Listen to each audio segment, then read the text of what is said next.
quickly take MC Evan.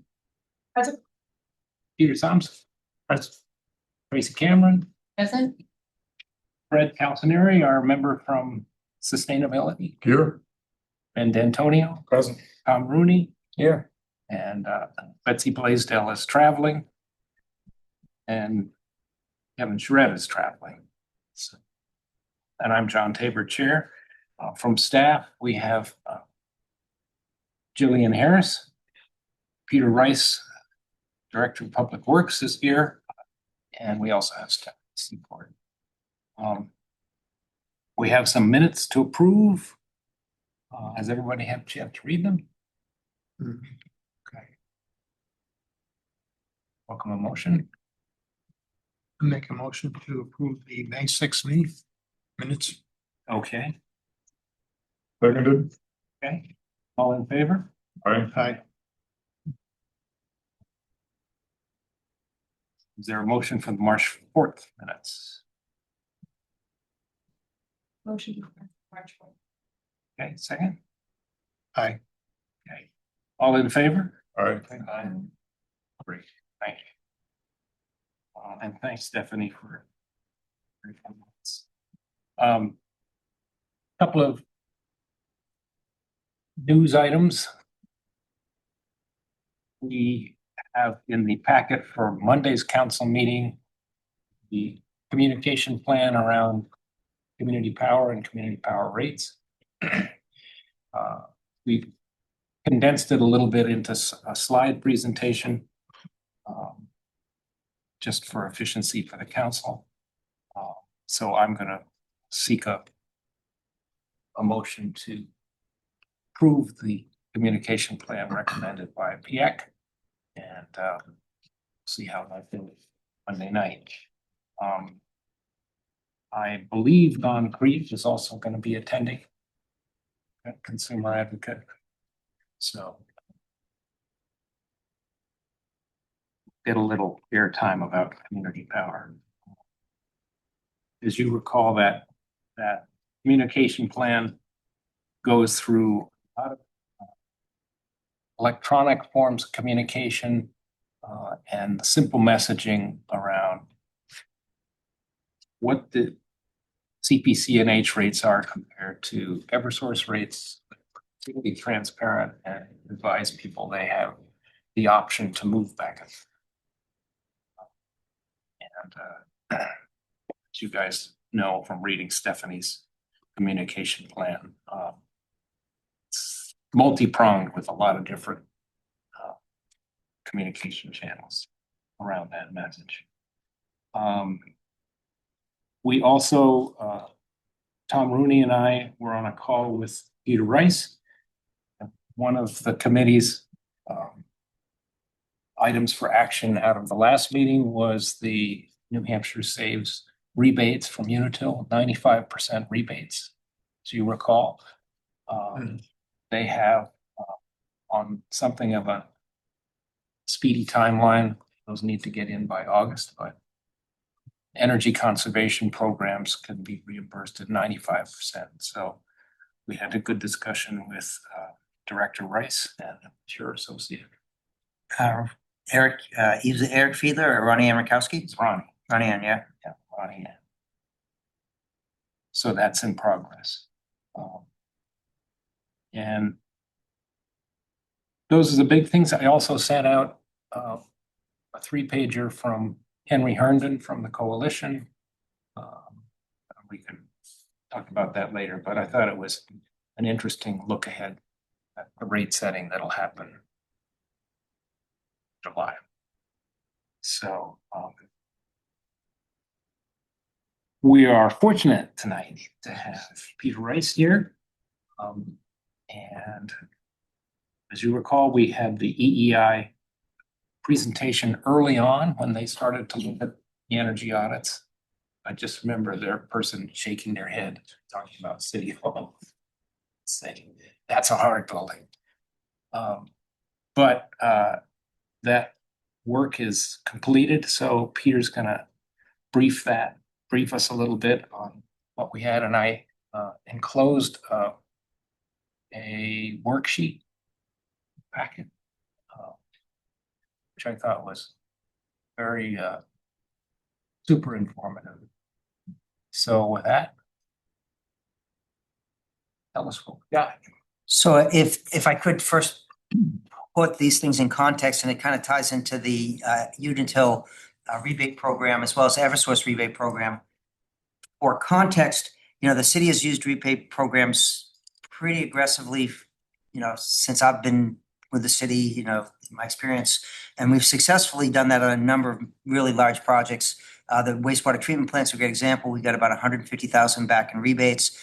Deer Street Pumping Station, I believe, was $27,000. We've gotten complete costs associated with some lighting upgrades at the Hanover Garage as well as DPW. So these are things that when we do projects, it isn't what drives the project, but is what it's kind of the icing on the cake as we go forward and we try to reduce the costs associated with the project. So when we saw the Unitil stuff, initially my thought was I'm not sure if we're eligible for it, but in further conversations with the woman from Clean, Kate. Catherine. Katrin. I always want to call her Catherine, but it's Katrin. As well as I believe Melissa at Franklin Energy. There is some potential for gas-related upgrades. However, it wouldn't cover if we were converting a gas HVAC type system to like a mini split type system. It doesn't cover that transition from gas to electric. We could get other things, insulation, windows, not so much, which is interesting. But they were saying potentially caulking around windows that would cover things like that. But usually the driver is not the rebate. The driver is the need. And City Hall is probably one of the biggest projects that we could see some significant savings from. However, we're not in a position to be able to do anything for the August 31st deadline. And what it is, it's August. They want something locked in by August 31st with the intent to expend it by December 31st because they got to get rid of all the 26 money in 26. So Eversource is focused more on low-income housing this time around. And Unitil has monies that they were hoping to get to municipalities. So we are meeting with the folks from Clean Energy New Hampshire and Franklin Energy in the near term. I don't know what the date is, but I was talking to Ronnie Ann and she said we're setting something up with them to further explore some potential.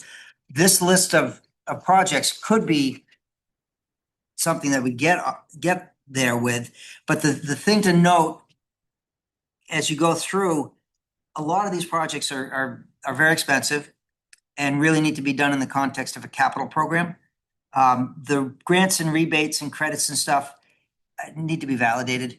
I love the guys that did this, but I feel like they're overly optimistic sometimes in pitching it because they're trying to sell a product, which is admirable. It's great, but I get a little jaundiced view when people say there's all this free money. But that being said, what we do is, DPW, we recently did some upgrades there, which we are capturing some of that stuff already.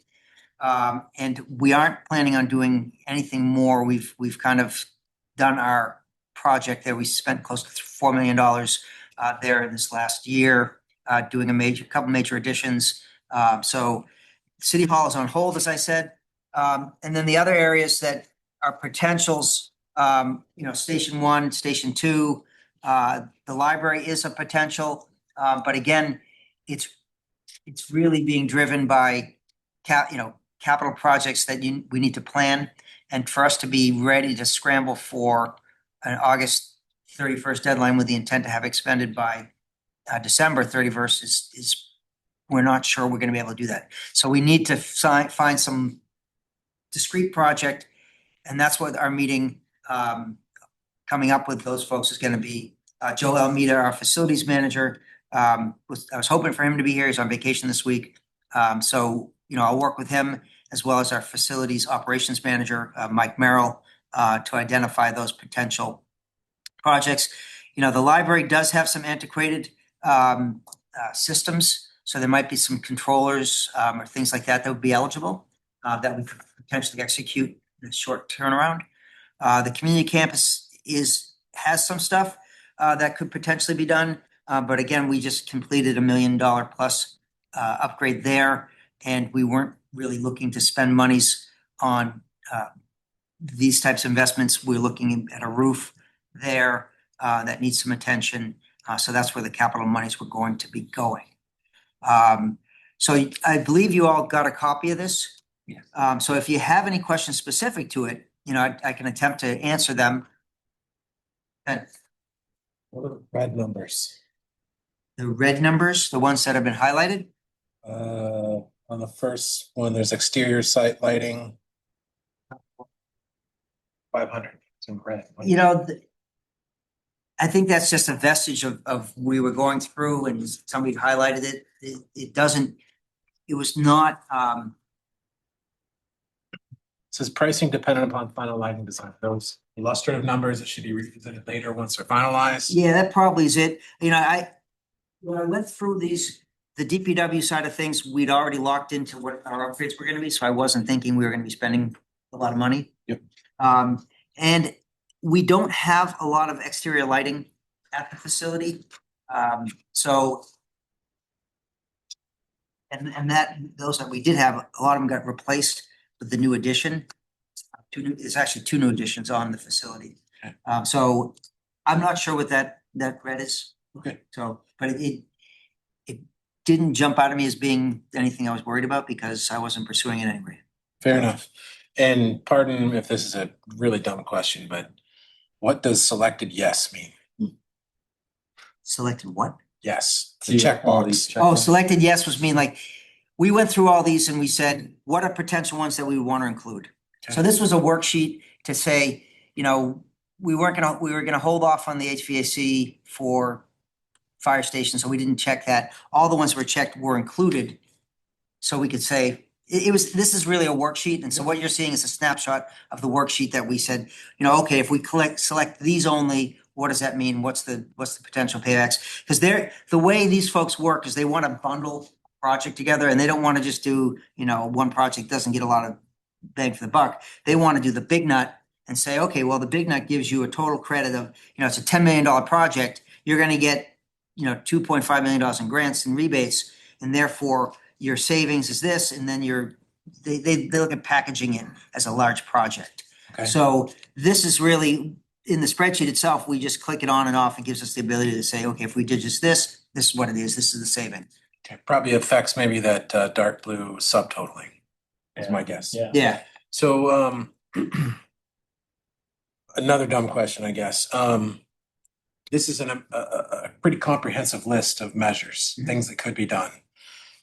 What are you planning to do from it? What are you doing with this? So what we do in this case, when we're doing like City Hall, Yep. we would use this as kind of like information. It isn't what's driving the work. The work that's being driven is the need of the building. Yep. And as we go by, we say, what would be potentially eligible for grants? What would be, you know, what are the low hanging fruit types of things? And then, so we'd use that to then go to Eversource. We'd go to, you know, in this case, Unitil if it's a gas related thing. And we'd say, you know, is it eligible for grant? So this is the realm of the possible with a highlight on what the rebate situation might be. Maybe not an indication of what you'll actually pursue. Correct. Thank you very much. Yeah. And so we did this exercise to see if there was anything that jumped out of this. It's like a must, we got to do it. Unfortunately, nothing in this came out as being, yes, it's going to pay for itself. It's a must do. It's more like, okay, yeah, these are things we do as part of our project anyway. Yep. So it helped us like say, we weren't missing any low hanging fruit out of the gate. Sure. I know I said I was done. I have one more. The level Keep of going. need, is that kind of subjective, or is that like an objective criteria based ranking system? I think it was subjective in the sense that they went through and if there were safety issues, they would say, you know, there's a high need there because it's a safety issue. Yeah. Life safety type stuff. Okay. And they did have a criteria they used. So it is based on objective, but I think it's a little subjective, but with a bracket of, like, this is, is it a high risk type thing? Is it a low risk type thing? And, is it a high payback, easy lift? All right, well, then it would be recommended. Thank you very much. Yeah. I am done, promise. Okay. I have more dumb questions though. You're good. You're good. Sorry, one's just following Yeah. up immediately. Level of need, is one like high need priority, or is it one like low need, low priority? It is high. Okay, I'm just clarifying because there's a lot of ones. And then when I look at this list, I see that there's conservation measures with rebates and without rebates. Is the breakout there where existing rebates exist, that are available year round? Or what's the list for each building? So I'm there's not two sure what sections. all this, it Yeah. was, when they put together, so that's why I said these need to Yeah. be validated. Because some of the rebates and some of the incentives don't exist anymore. So, and they were assuming that we'd jump on it immediately when they generated this report. And so things that were doable at that time were, have expired. And there's one other, the whole bunch of the zeros are non-energy ECM, see that in the green? Yeah. Like for each building, there's energy saving ones and then non-energy saving. You generally wouldn't get any incentives for those, so those are all gonna be zeros. Yeah, which is, when they talk about needs and priority, like mold abatement and siding. Well, that's a life safety thing. Right. That should be done. And so their argument was, well, when we're redoing the siding, we're gonna put new insulation in. We're gonna tighten the building up, and therefore you're gonna get energy savings as a result. Which is, needs to be done, and it's already been done actually, so. Peter. Yeah, Peter, I didn't hear any mention of the Spinnaker Point facility, which I think for sure qualifies for a lot of things. Sure, if we owned the building. I know we don't, and a good example of why I think that is what happened to the indoor pool over by the Greek church. Sure, which we own. Yes, that we own that. We don't own We Spinnaker don't own Point. Spinnaker. The pool over at the indoor pool, one of the things that the group that took Save our over indoor pool folks. Yes. did was with the pool, reduce the leakage of water conservation, but also replace the entire mechanical systems that handle the water. Mhm. And those motor systems were old and antiquated, and there was a huge amount of electrical savings based on that. Sure. At the Spinnaker Point, we also have a pool. I'm sure it has mechanical systems as well. And we use both natural gas and electricity in that facility.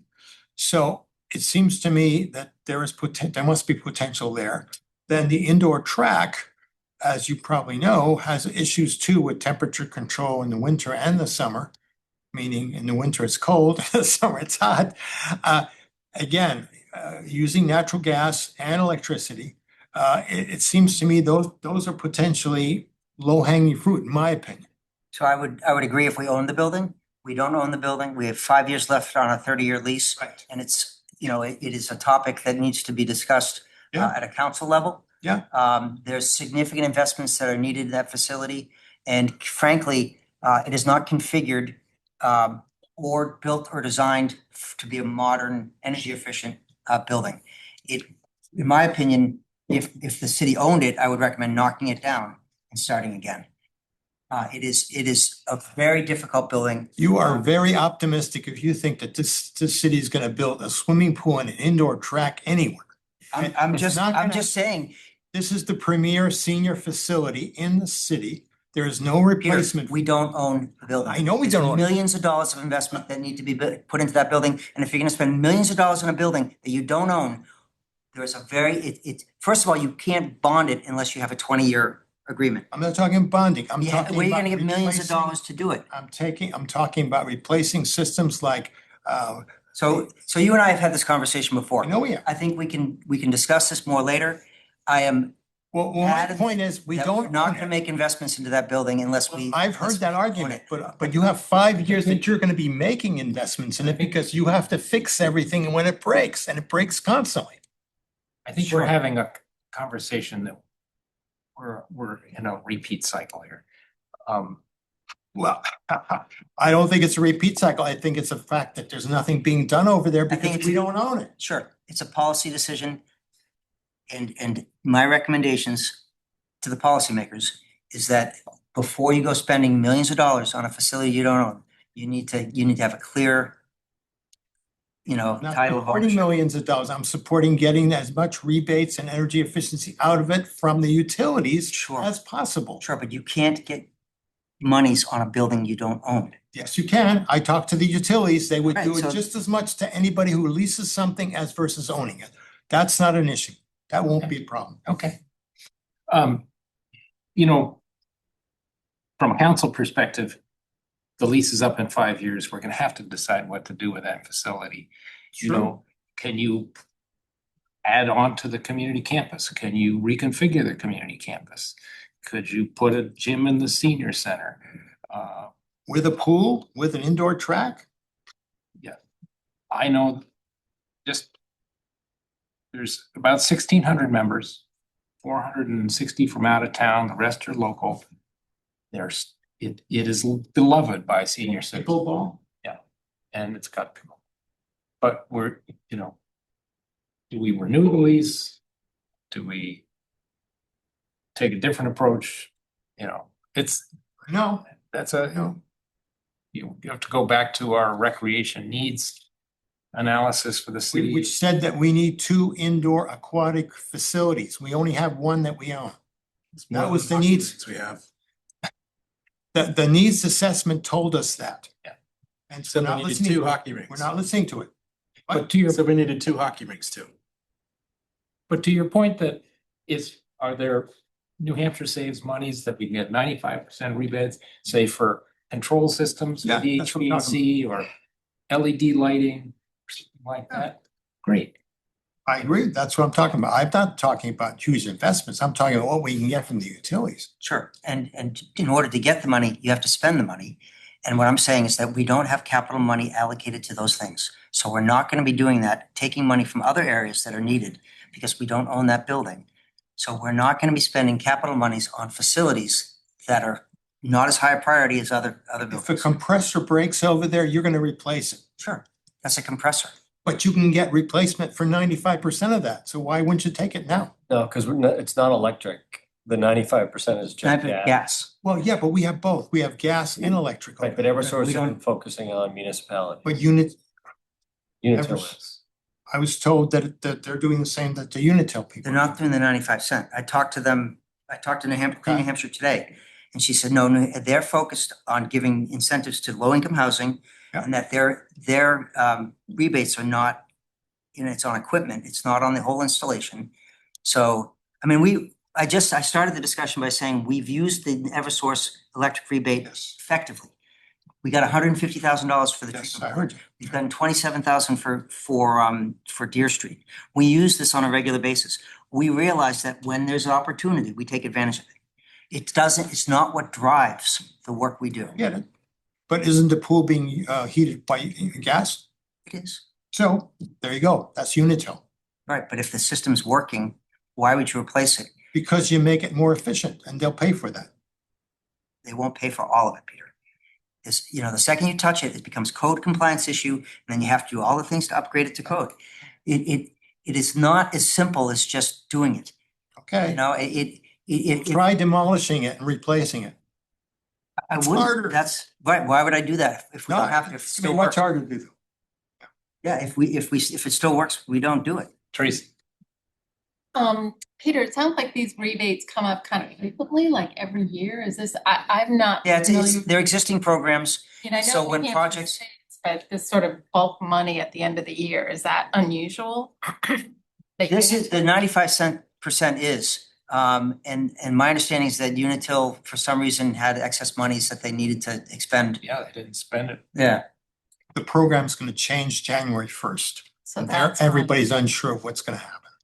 Yeah. So I guess my question is, are there things the committee can do to help in the future if there are other things get ahead of it? Because it seems like the timing is really, makes it unusable for us. So I guess obviously, if there are specific projects that folks advocate for, we can look at them. The thing to remember is that as part of what we do, we look at these programs and we try to maximize the funding. When we have our consultants, they put these in, and we put pre-apps in, and we do these things so we can set ourselves up. So when available, we can get the grant monies. Oftentimes, there are things associated with the project that seem like they should be associated with it, but it's a fractional improvement. And they say, well, it's a very marginal improvement, and we'll give you a very small amount. It's still worth doing, but it's not always like a 95 cent on the dollar type of thing. But they are existing programs, and we've utilized them over the years. Already tied into them, so that's great, yeah. Can I ask about vehicle fuel efficiency? I believe the state has funds from the Volkswagen diesel settlement, and that those funds can be made available to municipalities. They want to convert to electric vehicles or buy more efficient diesel vehicles. Do you guys take advantage of that program? We looked into that, and the state had committed their monies to electrifying the I-93 corridor and the I-95 corridor. They've been focusing their expenditures on that. So we had not been successful getting any Charging money. stations, right? Yeah. Charging stations. Yeah, we had not been successful. with This that. is the Volkswagen settlement. This is Yeah, it's that Yeah, money. yeah. It's that pool Some money. because there's a website, I don't know, where you can go, and every month they have an application process. Yep. Like $3.5 million is available every month, and it specifically mentioned vehicle, upgrades, things like that. So I just didn't know if you. No, we've looked at. I haven't looked at it recently, like this last year, but the number of times that we've looked at it before, the state has been like, yeah, that's a great program, and we'll put you in the queue, and our priorities are these two things first. So. Do you have occasions where you need to upgrade vehicles that you're trying to make it more efficient, more fuel efficient, or whatever? We replace vehicles on a regular basis. Oftentimes our vehicles are large, heavy equipment, and the efficiency of the diesel engines are what they are to a certain extent. We're not looking, Unless they're really old. unless they're really old. We're not looking to electrify our big equipment. Yeah. So the answer is, we do look at that. It is not the functionality of our equipment is typically what the driving force of what we do. Right. We have a lot of 1-ton pickup trucks, a lot of dump trucks, larger pieces of equipment that we don't focus on energy efficiency for those vehicles. Okay. What about emissions, like diesel? We have. I mean, that we have to do that. That's part of state requirements. Okay. So. I was just gonna point out, it looked like looking for like simple gas measures. There wasn't very many, but like the switching out the boiler in fire station 3, it seems like that could be one maybe if they're really gonna offer 95%, like a swap. So that's what. Yeah, and so remember in the context of this project, they wanted to do big project. They didn't want to do one. They wanted us to do the big nut. Oh, no, but on the Unitil thing now. Oh, on the Unitil thing. Yeah. Oh, right, yeah, they don't care so much because it's like 200,000. They want to spend millions. Yeah. Unitil needing, something relatively simple because it's got to be installed by December. Yeah, that would be one we'll bring Like a up. swap out of a boiler. Yep. Yeah, or any control systems. I didn't Yeah, which one is that? Sorry. It's Fire under station fire 3. station 3, like the second to last. second CM2. Yeah. Even those HVAC ones, they're gonna be part electric, part gas, and they're just really complicated. Right. They're gonna. But presumably when City Hall gets renovated is the opportunity Yeah. to replace a lot of that. Yeah, I think there's, we've got two things we're talking about at once. We've got the immediate Unitil savings, but then we've got EEI's sort of roadmap of these would be major capital investments that could save you operating cost and a lot of carbon emissions Yeah, over the long haul. And a lot of these are very expensive. Some of them will be part of building projects like City Hall.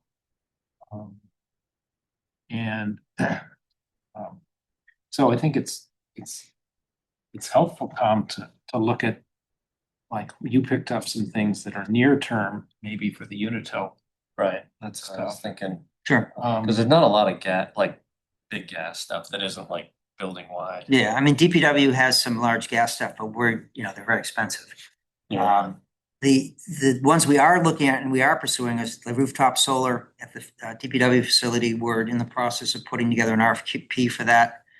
We're working with Apex on that one, as well as revisiting our power purchase agreement up in Madbury. We want to get out of that agreement. It's not to our advantage. And see if this can be an extension out there. We looked at, revisited the high school system, and when we looked at it last time, they did an evaluation of the roofs and said the roofs would have to be reinforced to be able to handle additional, because the older roofs, the arrays were put on the newer roof. Yeah. And the balance of the older roofs weren't rated for that load. So, I mean, that's a possibility, but we'd need to take into consideration, strengthening the roof to be able to handle it. And we haven't looked at the carport solar arrays. I have a hard time with that from an operational standpoint, just being able to plow parking lots and have those things in the way. So that's not something I'm gonna look at closely for a while. The two things that look to me more in the range of the possible are the LED lighting upgrades, because they're relatively small outlays. And rooftop solar. Mhm. This entire roadmap of energy savings was gonna generate 288,000 of annual savings. The rooftop solar is 128,000 of that, so almost half. And I just did I asked ChatGPT actually to do a chart of the solar in there. The 6 rooftop solar items here, 2 million in cost, net after grants, 1,550,000 if those grants are. And saves 128,000 a year. So, as we know from when Christine was here and we talked about Jones Ave, the best return city's money, taxpayers' money, is the rooftop solar. So, and in the big scheme of things, in a $260 million capital, which is, I think, the city's current. $1.5 million is something this committee went to bat for. Or maybe it's done in chunks over a series of years. That might be doable. That'd be a behind the meter installation. Yeah. So, No batteries. There are no batteries. and some of the operating savings, like rooftop solar at DPW, $56,000 a year in utility savings. If that's correct. Community campus, 28,000 a year. City Hall, 13,000 a year. So they all add up, and we spend a lot of capital in the city on things like schools and roads that don't generate operating savings. These generate operating savings. So to the point of, if you have a 10-year bond, and these average around 10 or 11 year paybacks. You're paying for the bond and savings as you go, and everything after 10 years is benefit to the city financially, as well as saving tons and tons and tons of carbon. So So our thought on this was to start with we're doing the RFP for the DPW and Madbury. And it includes the city hall or the high school, but the high school we think is gonna quickly become a big roof project and be a lot more expensive than we anticipated. oh no, now it means a new roof. Yeah, so, but that, it wasn't like one and done. It was like, this sets up a process. I mean, we were speaking to some folks up in Lebanon, New Hampshire, that have done a bunch of municipal buildings, and they did it over a series of years. And so we're not looking at doing one big project. We're looking to bite it off a bit at a time as we can afford it. You're setting aside money annually through the CIP. There's $70,000 roughly right now available to start this. So we're hoping that, that will get us pretty far along, if not, installing something at the DPW. Right. So, and owning it is the way to go, unless, you can get a good agreement with somebody from power purchase agreements. But, based on our experience to date, the power purchase agreement hasn't really worked out financially for us. It's great that we're, generating, power, but we can't even claim the credits on it because they've been sold. So Did that avoid upfront capital spending? Yeah. The Yep. developer paid for that. yeah, and we received a grant for it. At the time, I can't remember the value, but it was a significant chunk of money. Right. So it all packaged in. We were able to do the high school, and it didn't show up on any books, and it was revenue neutral for the most part. But it wasn't realizing the value of what electrons. The cost, and even behind the meter value, because we're having to pay a set amount as part of power purchase agreement. Right.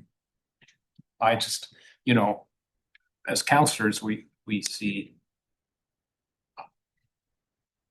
a lot of capital, we see the capital plan every year, and there are big rocks and little rocks. And the big rocks, are the ones you sweat, like we're gonna have to do City Hall and the new police station. They've gone 50 years without a big rock. Relatively speaking, $1.5 million is not a big rock. Particularly if it's spread out over a series of years, and it pays for itself. Councilor Tabor, do you know if any of those opportunities within the $1.5 million potentially would require other roof upgrades?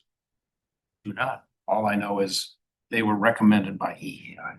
Right, and that was part of the discussion with the EEI. It's like, okay, you guys haven't done a structural evaluation of the roof. City Hall, we know that roof needs to be redone completely before we can do this. So we believe that roof is structurally capable of handling it. But, there's wind loads associated with anchoring, solar panels, and, the roof, it's a concrete deck. So I'm pretty sure it can handle it, but I'm not sure if if the deck is tied into the roof in a manner can handle that lift. So it would take some evaluation to make sure, we're not doing something that's gonna cause challenges. But at a minimum, it needs a new roof. That roof is close to, I think got a few more years of life, and we're anticipating including that in the big project, the municipal complex project that we're hoping to do in the next couple of years here. We also don't know if the grants here are from the Biden era Inflation Reduction Act credits. And if they are, those have a sunset of what? 2027. Mid-year 27. I like to look at the solar stuff without grants and just say, I think it's to a point that it pays for itself, especially behind the meter. So, I mean, fixating on the grants and saying, well, if we get the grants, we're gonna do it. If we don't get the grants, we're not gonna do it. I'd rather look at it in the terms that, we can afford it. It's gonna pay back, and it's got a long life expectancy in terms of giving us revenue. So I'm less fixated on those grants now. Than it used to be, because the price of panels has come down significantly. Price of panels have come down and demand for electricity is going up. Right. We don't have a crystal ball. And you may have a better crystal ball than any of us, but it seems to me electrons are gonna be more valuable. Council Tabor, I just want to ask, I have a comment about the landfill solar issue. Does this fit into this discussion, or are we gonna just talk about that later in some place? Jones Ave. Yeah. No, we're really focused on the EEI stuff here. Yeah, well, But we can. I'm it's just a bit of information because I just came back from Europe. Yeah. Including Germany. And I think there might be some relevance in the problems they're seeing with being able to connect to the grid and how time consuming and expensive it is to connect to the grid when they want to install solar or wind energy. And a number of energy companies there have pointed out that maybe the process needs to be reversed, and in fact, they're doing it. They're saying the utilities often have built into their grid capacities, overcapacities. Every time they replace something, they put higher capacity. But the projects that people are recommending or want to build often are not close to that capacity. So this group or these people who are involved in this are saying, let's do the other way around. Let's ask the utilities, where is the capacity first? Where could you tie in without a lot of paperwork, without time delays, without high expenses? Where could we tie into something and then see if we can identify a project near that capacity, which will streamline everything and make it less costly? And because right now, and often because that's the first intention we have is, okay, we have something we'd like to do here. And then we find out when it looks like, okay, we need to get all kinds of studies and capabilities and capacities, and the utilities have to do this or that, and maybe they won't have the capacity to hook us in there. It's possible they might be able to hook us in somewhere else.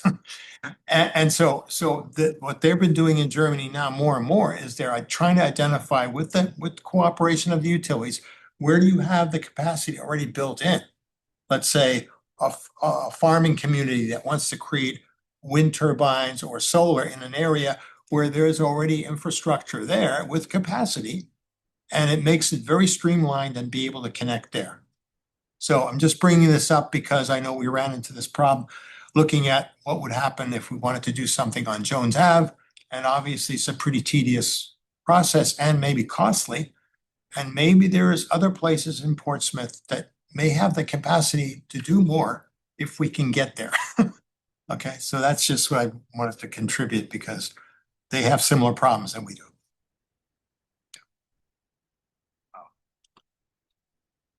Incidentally, Peter, some of our groups had some follow-up questions from that presentation for Apex. Okay. So. Yeah, did we put you for those to us? And We asked them verbally, and I reached out to Mike Goldman because he's a friend of mine. Yeah. He said he had already provided responses to the questions we had asked on the website. Maybe check with you guys to see if there was yeah, Christine Sprovero has that. I did not get it from her today. She had mentioned it and it just, it didn't register in my head as being specific to the topic that we're talking about tonight. But we can, we can get those answers to the chairman and have him distribute it. that'd be great. Other questions? Jones? Well, let's stick with EEI. Just one comment, and maybe Tom, you're the person. It's frustrating that this money kind of came out quickly. Sounds like it's a lot of money and people can't take advantage of it because in the most efficient way because they weren't able to plan for it. So is there some advocacy the community power can play? I don't know if this is just a one-time thing or if this is, happens routinely, but it seems like that's, a problem that should be fixed. I think it's systemic from the New Hampshire Saves. It's Yeah, always been that way. well, yeah, I mean, I mean, it's just a little, they could have planned better, right? But it's not having, ideally, all you get your savings spread out across residential, commercial, municipalities, and clearly the munis, they're just low on getting savings from a rebate dollars out to. So I don't really, I mean, I think it's probably just getting involved in I think they're on a 3-year efficiency, like the programs get approved on a 3-year rolling basis. So it's getting involved in that process. And CPCNH, I don't think they were around for the last go round. So yeah, they might be involved as an intervener. But year to year, it is challenging because, they have goals and targets and they're trying to meet them. And like, this is not unheard of, but you just don't know when it might come up.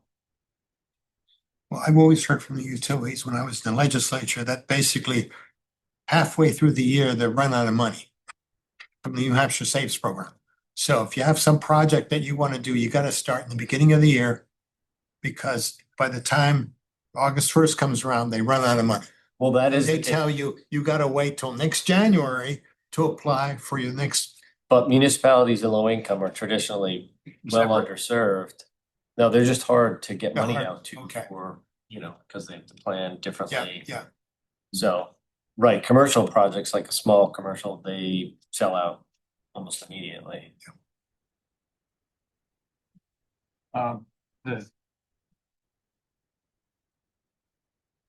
The lighting savings, which in the big picture, not large amounts of money.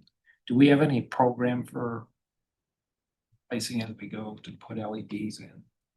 Typically not. Usually, we do it, well, when you mean replace it, if we do a room, we replace it with LED. Yes, we do that. But we don't, if we replace half a dozen lights, we're not doing a grant or a rebate for those half a dozen lamps. So if we do an entire building, at the DPW, when we re-lamped that place, that was all paid for by Eversource. That was a good program. So that was, free new lights. Yeah. So. Yeah. That was a number of years ago, but. Yeah, well, I think in terms of bang for the buck, it seemed like LED lighting was second only to rooftop solar. Yeah, I mean, LED lighting is baseline now. I mean, that's what you replace all your lights with, So when we do work, we replace them with LEDs. Our street lights are LEDs. So that's something that was a good opportunity. And we actually worked with the state, Eversource to get that, to change our what's it? Tariff? No, what do they call it? Rate class. It was a specific, it had to get created with Eversource. It was a tariff. So, the firm that we worked with worked hard to get that done. That was a great experience, working with Eversource and making that happen. Because they're fixed, they're not metered, you pay a fixed rate. Oh. So when you switch to LED, you have to change. Right, and they didn't have a mechanism to, how do we, if it fails, how do we replace it? Because, so we had to agree that we would have the lamps available for them to replace. So. Yeah. Was that, I think, I recall that was some capital spend too, wasn't it? Yep. Yeah. So it was here's the assistance from Eversource we can get if we spend this amount. Yep. Peter, do you know if there's any consideration being given, or have you seen this in particularly street lighting that is available in the format where it would dim down during nighttime to a lower level illumination? They have the capability to do that. You can save half of that light at night if no one needs it, Yeah, even if it's on at the lower level, right? yeah, they have the capability of doing that. Eversource wasn't keen on that approach, and I can't remember the reasoning why. They and they're, I'm not sure, I can't remember why, but we did not pursue it because Eversource wasn't supportive of it. Okay. At the time, they may have now have more track record and realize that it's not that big a deal. Yeah, people often forget that once you have like a technology that you have, doesn't mean it can't be improved. And when you think about it at nighttime when streets, Court Street is a good example, if that street is from 2 AM to 5 AM, very few people are out there, even cars. And if you just have a lower level of light, maybe 50% of the full capacity, that automatically with a motion detector goes up when somebody walks by, you can save a lot of energy just in that street. And it can't be very expensive. The technology is already there. Yeah, I can't remember. Yeah. They had the smart components Components there, that, yeah. you know, Could do that. yeah, and you could actually dial in and see it and turn it up and down, and so I it's, think in they have the Chicago, capabilities. they even have acoustic measurements in there that can tell you where the bullets are coming from when there's gunshots. Sure. Which fair we don't have a Chicago. problem with that here, but it's getting to a point where they're hacking everything into a streetlight. Other questions for Peter while we have it? Want to talk to Jones Admiral?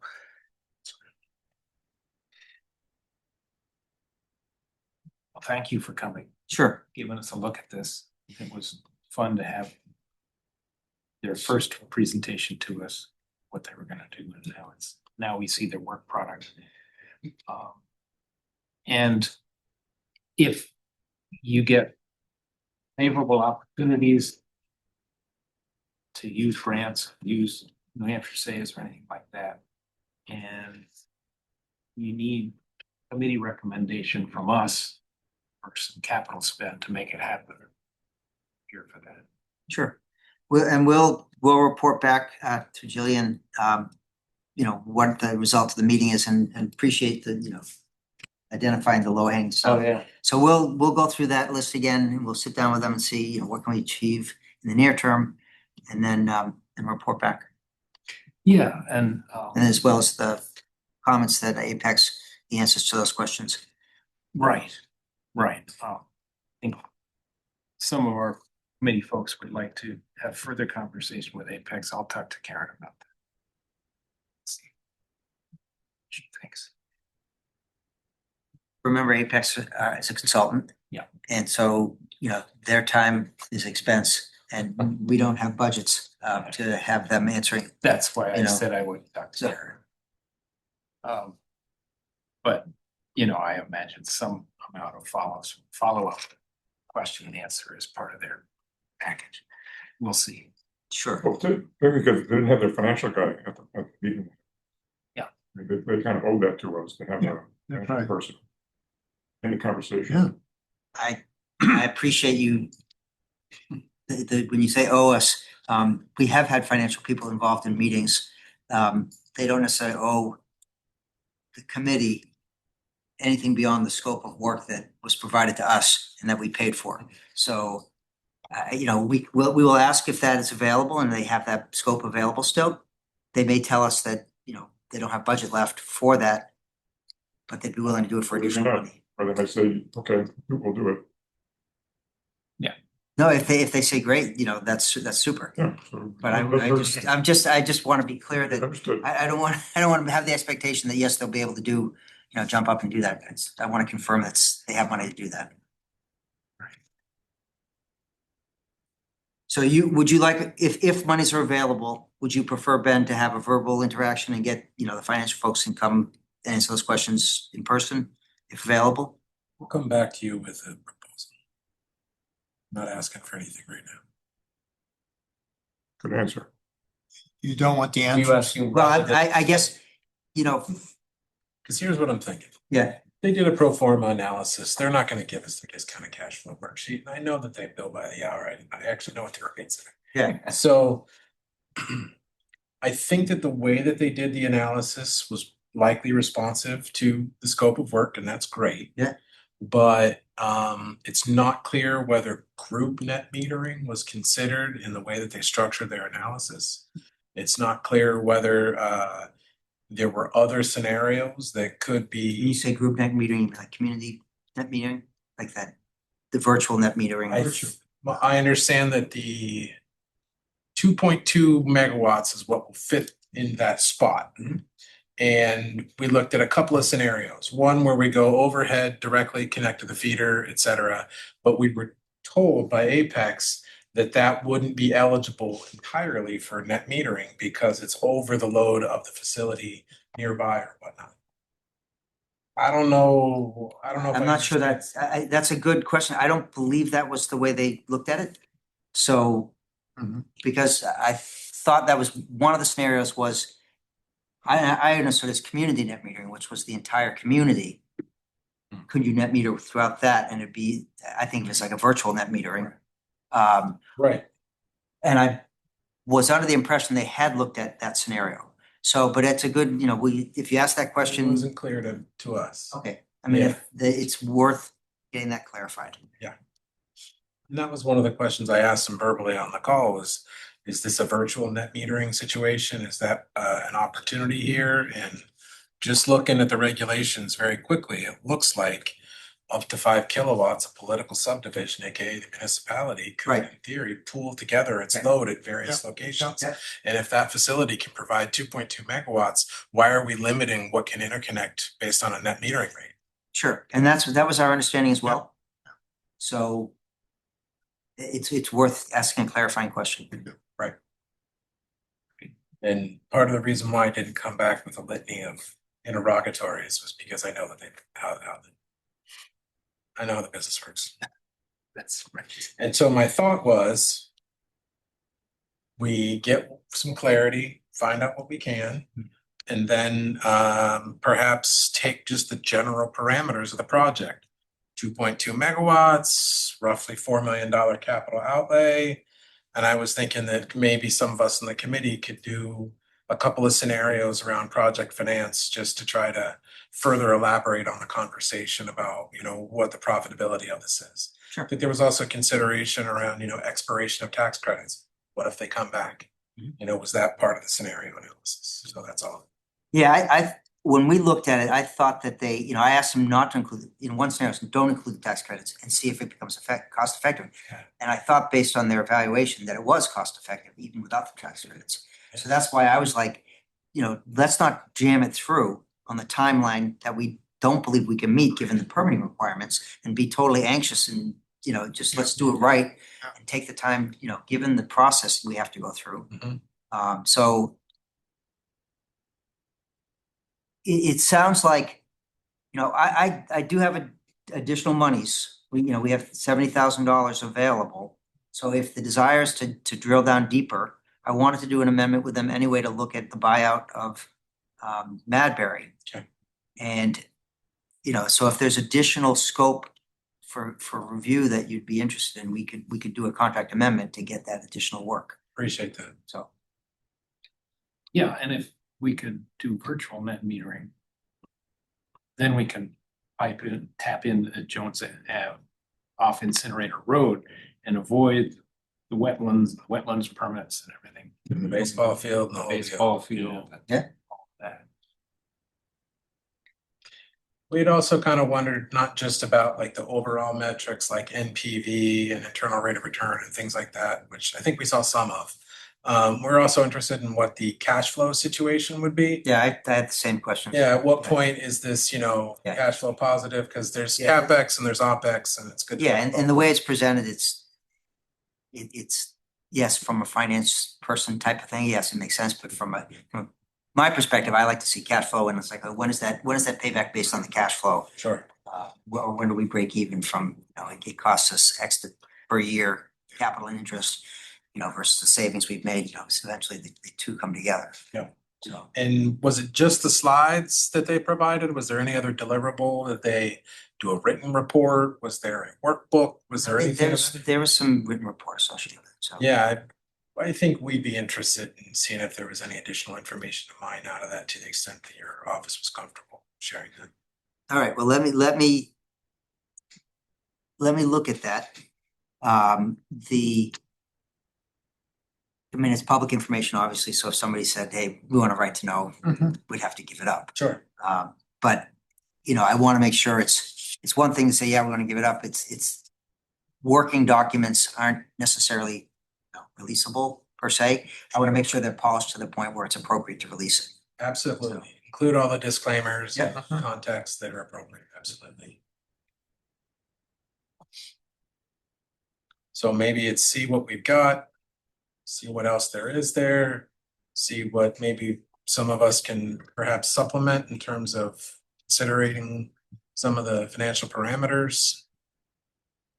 And then maybe we'd have a little bit more fulsome picture of our options. And MC, I'm looking at you.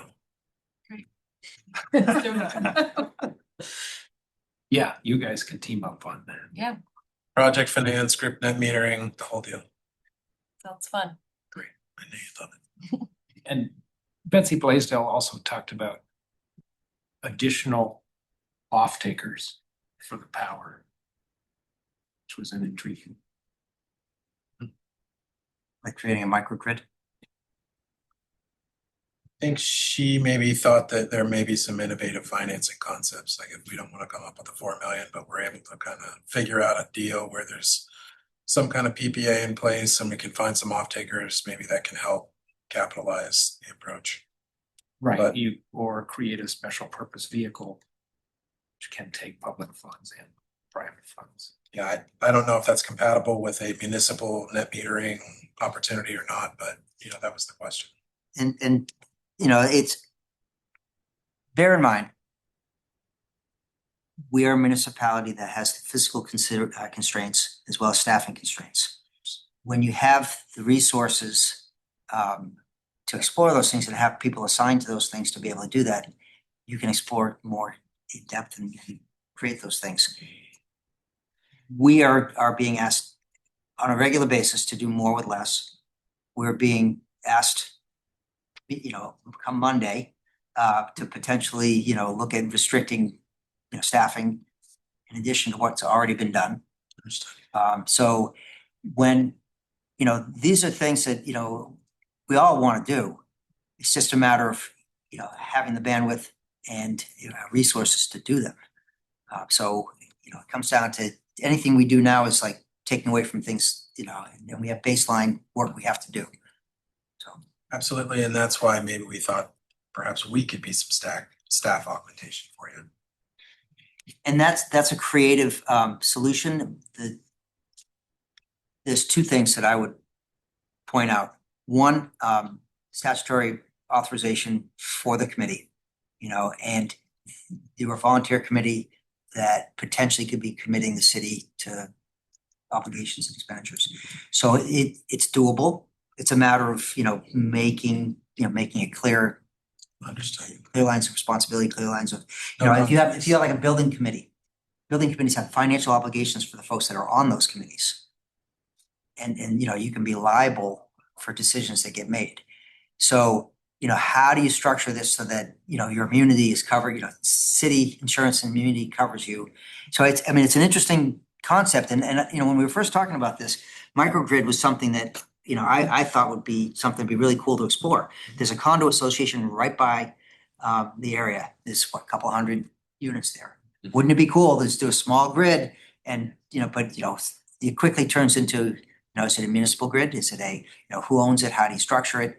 And there are communities that have municipal mini grids, and it's doable. But the maturity of a community to be able to do that type of thing is challenging. So we try to support you all and try to do what we can when we do. And you know, we will continue to do that. And you know, it may be frustrating from your side that you hear me say no a lot. But it's not for lack of caring or interest. It's more just like, trying to manage all the things we have going on and be realistic in terms of what I can deliver. Cause I don't like over promising, and not performing. Understood. Thank you for Yep. consideration.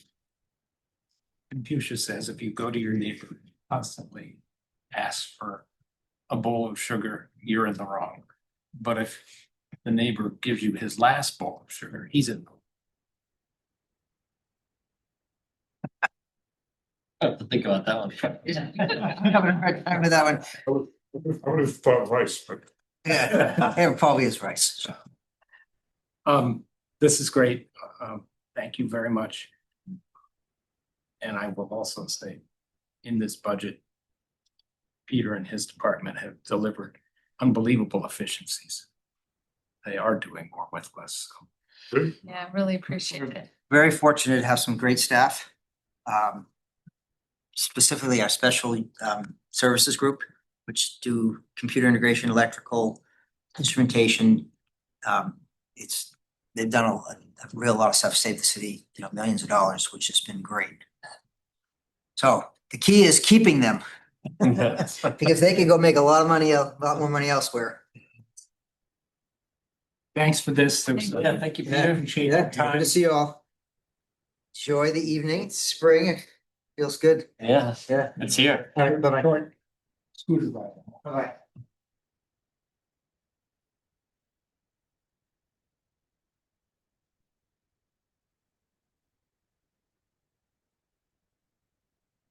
Thanks. Okay.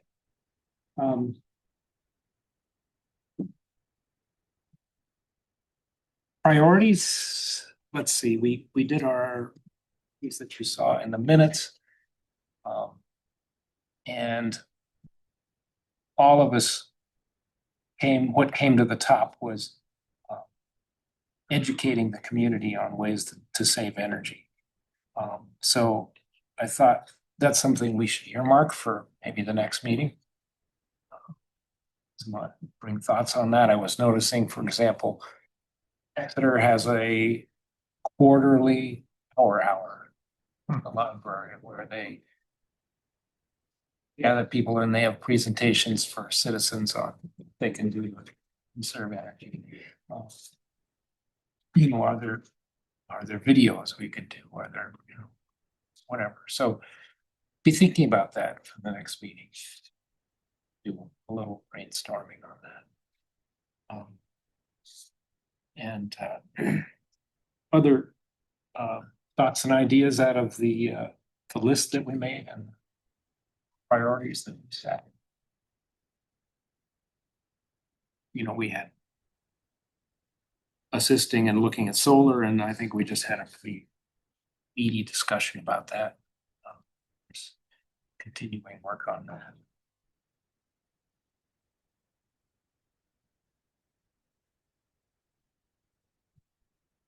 So we can take up more of that next time. Stephanie, did you want to talk about communications plan? Yeah, I basically, as the committee had asked to take a look at the schedule of messaging each time, each meeting, so I just wanted to do a quick gather. It's in the communications plan.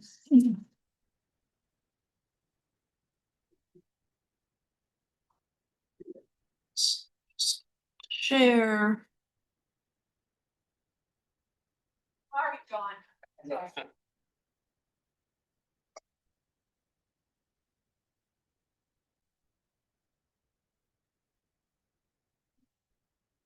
So in Monday's newsletter, 1st of June, we had the message here about needing help to pay your electric bill. As it turned out, I had a text from the city manager right after the newsletter came out that the link on that in the newsletter was broken. So we reissued the newsletter with the correction with the Why it came PDF. out again. Yes, from Eversource. So this is kind of the rough schedule. next up, as hopefully it stays warm, I know that the minute I put out something about energy tips for hot weather, it will be 40 degrees again, but aware of that. So the New Hampshire Saves Energy audit, the committee talked about as being something we haven't put in front of the public, if at all. So that's a good seasonal link, if you will, right after the solstice, as it were. Wait a minute, we're ahead of myself. So the next up, actually, 15th of June, will be the additional resources that CPCNH has about how they work, what they do, all of the things that they have on the website, the newsletters you could subscribe to. 22nd of June is kind of a preview of understanding the rate that will be coming, because I think Tom, you said, or Counselor or Kevin mentioned that the announcement internally for the next rate will be June 18th. So we can start framing what to expect. To put a specific thing out on the 22nd is rushing it a bit. It usually takes us as a committee, takes you as a committee a couple of weeks to finalize the press release. That's our version of the CPCNH press release. So just, what goes into the decision would be the idea for the 22nd of June. 29th is repeating the help in paying your electric bill, and then getting into the energy audit. And again, by the 13th of July, we would presumably have the press release about the August 1 rate. 20th of July is, as we mentioned in the communications plan, there's a used air conditioner and dehumidifier unit turn-in at Home Depot. I'm pretty sure it's Home Depot. $50 for each with a limit of 2. That takes place on August 8th, so we can preview that the end of July. 27th of July, repeat the idea of the rates and whatever else. I mean, now we're really getting into kind of the estimated but not etched in stone, because the committee may decide that other messaging is needed depending on the rate. So by then, 3rd of August, I'd repeat the $50 rebate idea. And then once we're into August and the new rates, did you know you can switch back and forth? Because that may be a message we really need to get out. No, switch back. Eversource publish new rates on the same schedule? Yeah, they do, yeah. So then we're looping back into some of the earlier messaging we've already done. When we're doing these billboards, essentially once a week, repetition is everything. So doing them once and then walking away from them is not as effective as repeating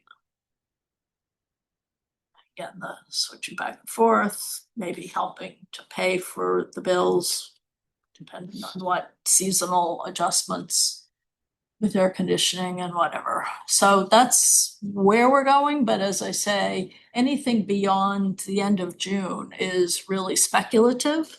And we, at your direction, I'm happy to position any message you want. Thank you, Stephanie. This is great. This is Yeah. exciting. Yeah. Thank you. One clarification, I think it's fun, like how the rate gets made up would be fine, but we won't know the community power rate until after the 26th.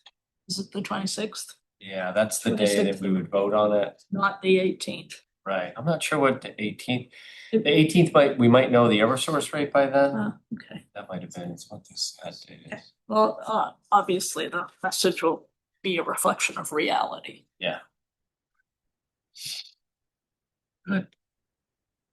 Great, and I will do the same thing next time. Anything new from the coalition? So they hired a finance director. Oh, good. She starts in a little less than 2 weeks, June 15th. So that's a big step in the right direction. Apparently, she's coming from the co-op. She was, I'm not sure of her exact title, but she's from the electric co-op and was at Massport before that for several years. So a lot of experience in municipal and utility finance.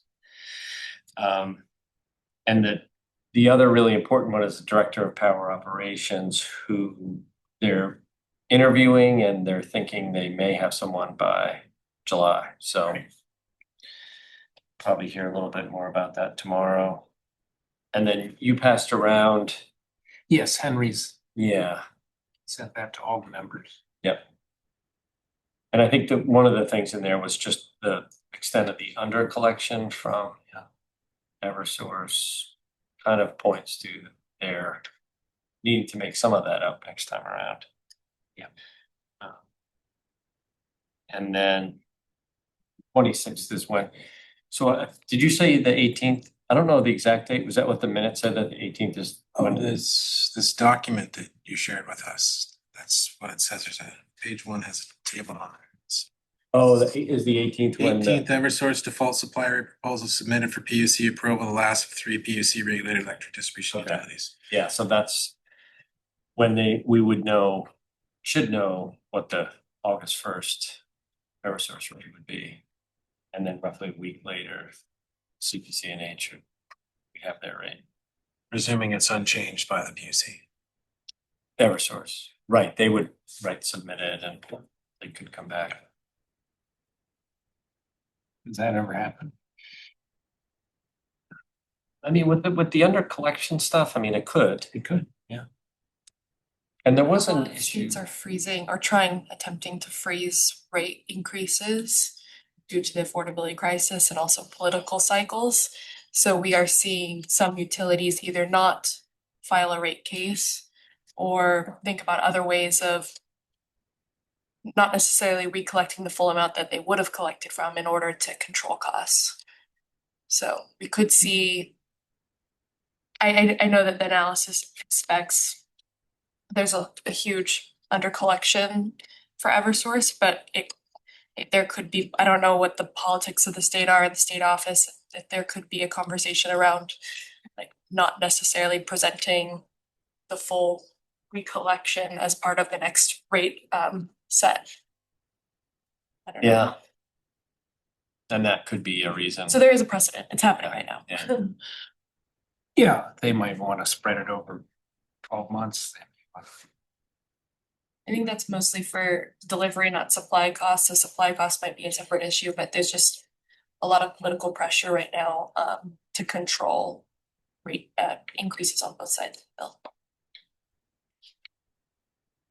And I think in that too, one of the things that they were spending a lot of time talking about was in setting their rates, balancing between recovering money and being as close to the utility default rate as possible. And they're looking to really just kind of split that, not try and make up the money too soon to keep the rate high and maybe lose towns, but also keeping in mind that they need to make the money back. So. Yeah, I think they try to put less towards the reserve, but they're gonna still keep trying to put some amount towards the reserve, which is absolutely necessary, in my opinion. This memo from Henry, the analysis is Eversource is under collection. Are we aware of any similar issue with the coalition? Are they on target for their collection levels based on their rate? So they all were, they were hit. I mean, we're still in the red, Right. the coalition. And what's that mechanism that went into effect this winter? The ANSI. Daisy.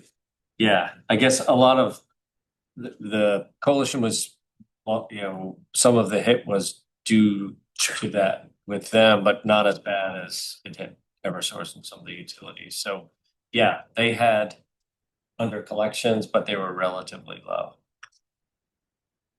So this seems to suggest that there might be a penny Yeah, or up to 3 cents. I think, well, 3 cents for Large commercial, customers. yeah. Like 2 cents for residential, but they're 1.8 cents is what they're suggesting, or Yeah. a little under a penny if you advertise it over 12 months. We don't have a sense of what that might be at the coalition. No. Well, I don't. There is a board meeting tomorrow where we may get into a little bit of that. And in a couple of weeks, we'll have the proposed rate. Yeah, So, yeah. great. Well, I know that, what was it, March? They were, the coalition was 400,000, I think, better than budget. Right. You know, how April and May shake out. We're through the high price months. So maybe they're. We'll see. Any other business? Visiting us is Amy Farnham, Chair of the Exeter Committee. Yes. Thanks for having me. Yeah. Any thoughts? Well, we're doing a lot of the same stuff you are. You know, we've been talking a lot about CPCNH, as everyone is. We just had a meeting with our select board Monday night and presented sort of brief history and where we're going, where we think the future is, and they were all very in favor of us sticking with them. You know, a lot of them have gone up to the higher levels of renewables and feel that it's a good endeavor and they want to stand behind it, even if it means some of our residents are not getting the savings they were at first. So you just talked about our power hour. Our next one is to talk about CPCNH and talk about bills. So we're asking people to bring their bills in and we'll just talk about what all of supply and delivery and what this all means and what you can do. You can switch back and forth, just like you were saying. Is that in-person event, the Yeah. power hour? Yep. It's recorded with Exeter TV, but yeah. So the first one was on heat pumps, the next one I think we'll do like a button up. Do you guys do those too? Mhm. Yeah. Thanks to Tracy. We have a lot of challenges getting word out. And so I was really curious about what Stephanie had put up there. Where do you all put that information every week? So we have an electronic city newsletter that goes to 6,300, something like that, of our 6,300 subscribers. And then we use social media to repeat that. We have a City Hall Facebook and Instagram accounts, and we do part of the recommendation in the communications plan is to include things in paper in the library for residents who don't necessarily see things online. But we also do, so the idea is to do a little electronic billboard that can be repeated on our community TV channel 22, everything else. And then we have a display out here, so rotate it through there as well. So those are kind of the ongoing platforms. We recommended that these go as a regular, so the city newsletter is every Monday we do an energy information item. And then ask the library and the rec department to relay in their own newsletters that have even bigger subscriber lists. So we're really building into that. The library in particular has a really robust newsletter that kind of goes on forever, but it's everything for everybody. And the rec newsletter and the senior center newsletter as well all have their own subscriber lists. That's So, yeah, it's So, good open rates with those. Yeah. Yeah, that's fantastic. Well, the open rates are 35%, I think. That's pretty good. yeah, just, yeah, So, that kind of thing. And the City Hall Facebook page, the posts to that page get simultaneously shared with our two unofficial city Facebook accounts, unofficial Portsmouth and just Portsmouth NH, Right. each of which have multiple times the subscribers, the followers that the City Hall one does. and you said you have an Instagram as well. Yeah. Nice. So it's pulling all the stops, and any communications channel that we have control over, we're trying to use as a way to communicate our energy advice, understanding how things work, Mhm. awareness, all that good stuff. That's great. And we're really happy when our fellow members of CPCNH get lots of real estate in mainstream media like the Story and the Herald that talk about the rationale for all of what we are all doing. So it really is collaborative. Thank you. There was a good story by Pat Cronin today about your selectmen's meeting. Right. Yeah. So that I thought was really smart was he listed typical customers' savings year by year. And month by month. And Yep. Yep. that an Exeter customer is still money ahead. Right. Yeah, we have not seen a lot leave. And I wonder if that's just because they're not as informed about how to leave. Well, Kevin Shred, who's not here, is somebody on our committee who feels very strongly that we need to inform our income. Yeah. Yeah. Got an obligation to do that. Yep. We work for our residents, not coalition on that one. Yeah, and we're recommending they wait until the new rate cycle.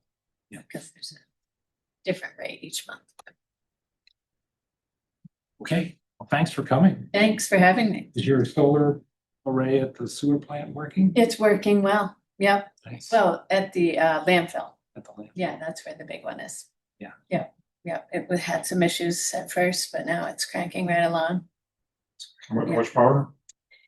We make about 1.77 megawatt hours. No, yeah, but it took forever. I mean, you guys have some already, so feasibility study. It's forever, But you got the tax credits, but we got the tax credit. Yes. the IRA credit. Right. Yeah.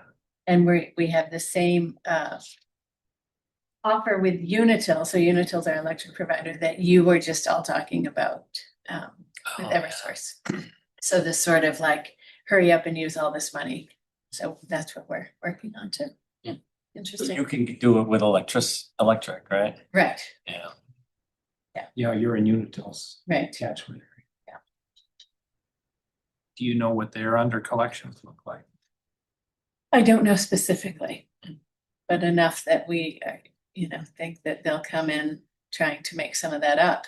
Well, until I heard what MC said today. We'll see. It could be a year until we start leveling out, I think.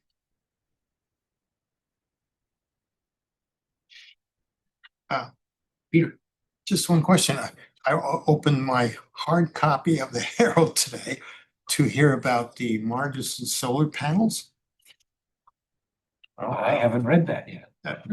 Yeah, and I thought, we didn't hear about this. Oh, the PHA did. Yeah, the public, Yeah. Portsmouth Housing Authority. They completed that already, and this is the first I heard of it. They were doing it. Yeah, that was exciting. I did see that.